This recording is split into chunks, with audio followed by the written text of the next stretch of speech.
दोस्तों, मुजफ्फरपुर डिस्ट्रिक्ट में आपको मलाह की आबादी ज़्यादा है या भूमिहार की आबादी ज़्यादा है? तो लोगों को लगता है क्या है कि मलाह की आबादी ज़्यादा है दोस्तों।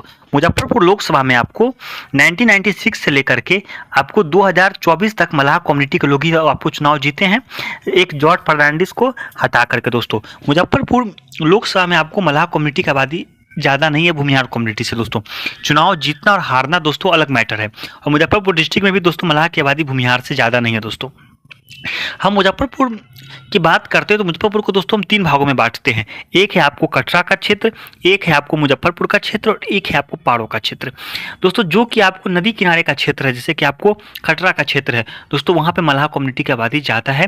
लेकिन जैसे ही आप प्लेन भाग में जाइएगा दोस्तों, जहाँ पे समतल भूमि है, जहाँ पे दोस्तों उतना मतलब बाढ़ की समस्या नहीं है, वहाँ पे मलाह की आबादी दोस्तों कम है। दोस्तों, और भूमिहार की आबादी क्या है, मुजफ्फरपुर में पश्चिमी भाग में ज़्यादा है, सेंट्रल भाग में ठीक ठाक है, और आपको पूर्वी भाग में दोस्तों कम होती है। दोस्तों, मलाह में हम केवट चैन बिंद को नहीं काउंट अप कर रहे हैं दोस्तों, बस मलाह को काउंट अप कर रहे हैं जो अपने आप को मलाह कहा करते थे। ठीक है दोस्तों, हम आपको बात स्टार्ट करते हैं कटरा के क्षेत्र से। मतलब इसमें आपको औरई और गायघाट नाम के 2 विधानसभा सीट पड़ते हैं। इस बार तो औरई से आपको मलाह कम्युनिटी के लोग ही विधायक बने हैं दोस्तों। लेकिन आप आंकड़ों में देखिएगा तो मलाह कम्युनिटी की आबादी यहाँ पे 6.38% है दोस्तों, और भूमिहार कम्युनिटी की आबादी 8.67% है। मतलब मलाह कम्युनिटी से दोस्तों भूमिहार कम्युनिटी की आबादी 2.30% के करीब दोस्तों ज़्यादा है। दोस्तों, यहाँ पे 2.87% भूमिहार नहीं है मुजफ्फरपुर डिस्ट्रिक्ट में। कटरा के क्षेत्र में आपको भूमिहार की आबादी मलाह से दोस्तों ज़्यादा है। औरई में कम है, लेकिन गायघाट में भूमिहार की आबादी दोस्तों मलाह कम्युनिटी से दोस्तों ज़्यादा है।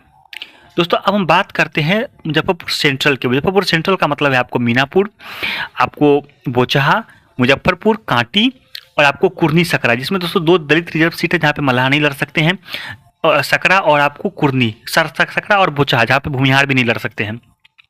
दोस्तों, 4 सीटों में मुजफ्फरपुर और आपको कांटी का सीट पे भूमिहार की आबादी ज़्यादा है, और आपको मीनापुर में भी दोस्तों हीर की आबादी ज़्यादा है, और आपको कुर्नी में दोस्तों मलाह कम्युनिटी के लोग चुनाव भी लड़ते हैं। दोस्तों, मलाह कम्युनिटी के लोग यहाँ पे आप अपने आप को दलित में शामिल होना चाहते हैं, लेकिन उनको दलित में शामिल नहीं होने दिया जा रहा है सरकार के द्वारा।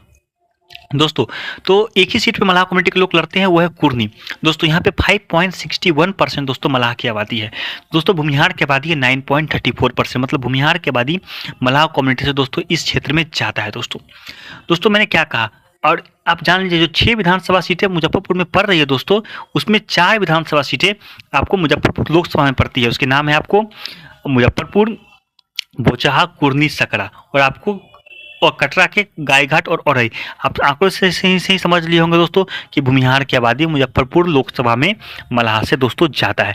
दोस्तों, अब अंतिम क्षेत्र की ओर चलते हैं, जिसका नाम है पारो का क्षेत्र, जो कि मुजफ्फरपुर का पूर्वी भाग है, दोस्तों पश्चिमी भाग है। मतलब यहाँ पे आपको बड़राज, साहेबगंज और पारो 3 विधानसभा क्षेत्र पड़ते हैं। दोस्तों, यहाँ पे दोस्तों मलाह की आबादी 4.18% है दोस्तों, और भूमिहार की आबादी है 11.78%। मतलब इस क्षेत्र में भूमिहार की आबादी मलाह कम्युनिटी से लगभग 3 गुना के करीब है। दोस्तों आंकड़ों से स्पष्ट हो चुका है कि दोस्तों कटरा के क्षेत्र में, आपको मुजफ्फरपुर के क्षेत्र में और पारो के क्षेत्र में, दोस्तों तीनों क्षेत्र में आपको भूमिहार की आबादी मलाह से दोस्तों ज़्यादा है। दोस्तों, और एक बात और नोट कीजिए, मुजफ्फरपुर लोकसभा में भूमिहार की आबादी मलाह से ज़्यादा है, और आपको मुजफ्फरपुर के से में ही आपको वैशाली लोकसभा सीट, जहाँ पे 5 विधानसभा सीटें हैं, वहाँ पे भी दोस्तों भूमिहार की आबादी मलाह से ज़्यादा है। दोस्तों, मलाह लोग 1996 से जैन नारायण निषाद करके हुआ करते थे, जो मुजफ्फरपुर से सांसद बन गए, लेकिन उनकी आबादी ज़्यादा नहीं है मुजफ्फरपुर डिस्ट्रिक्ट में। इस बात को आप नोट कीजिए, ना किसी लोकसभा सीट में ज़्यादा है। चुनाव जीतने या हारने से संख्या का कोई फर्क नहीं करता है।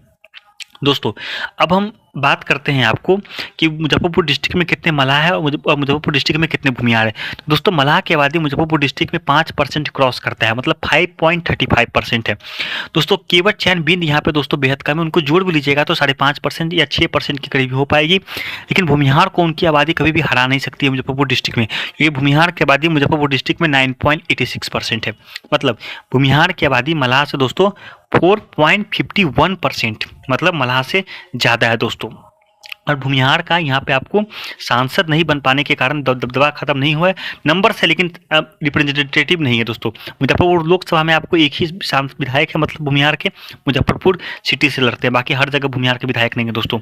और भूमिहार और मलाह के बीच में मुजफ्फरपुर डिस्ट्रिक्ट में एक तरह का समझौता है कि आप मुजफ्फरपुर लोकसभा में हम आपको वोट देंगे और वैशाली लोकसभा में आप हमको वोट दीजिएगा। ऐसा बहुत सारे पॉलिटिकल जानकार बताते हैं दोस्तों। धन्यवाद। भूमिहार रेनेसां में आपका स्वागत है।